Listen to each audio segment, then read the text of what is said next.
You ask Tiger to solve. This deals with linear equations with one unknown. The final result is n equals 6. Let's solve it step by step. Group all constants on the right side of the equation. Add 4 to both sides. Simplify the arithmetic.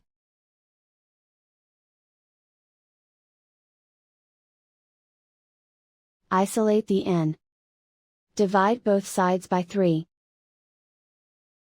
Simplify the fraction. Find the greatest common factor of the numerator and denominator. Factor out and cancel the greatest common factor. And so the final result is n equals 6.